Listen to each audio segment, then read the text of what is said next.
Olá, meu nome é Marcelo, sou professor de matemática do curso Pré-ENEM Soma Online.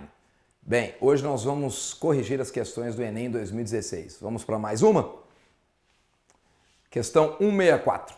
Ao iniciar suas atividades, o ascensorista registra tanto o número de pessoas que entram quanto o número de pessoas que saem do elevador em cada um dos andares do edifício onde ele trabalha.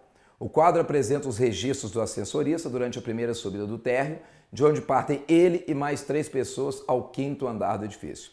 Aí tem a tabela, né? Térreo entram 4, saem nenhuma. Primeiro andar entram 4, saem 3. Segundo andar, 1 e 1. Terceiro andar, 2 e 2. Quarto andar, 2 e 0. Quinto andar, 2 e 6. Bem, o que ele pede? Com base no quadro, qual é a moda do número de pessoas no elevador durante a subida do térreo ao 5º andar?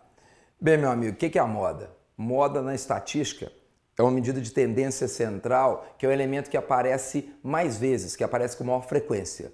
Então vamos analisar passo a passo o que aconteceu na questão. No térreo tínhamos 4 pessoas inicialmente.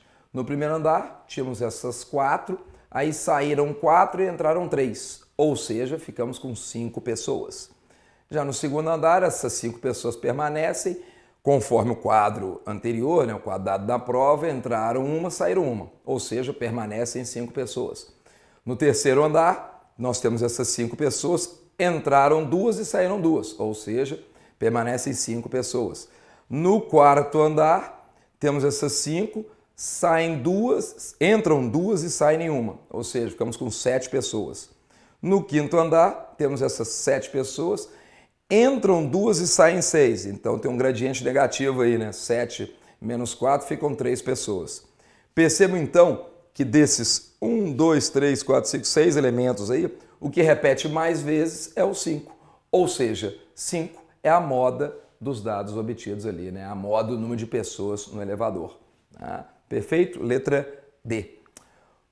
Obrigado pela atenção de você, a gente se encontra na próxima questão. Um abraço.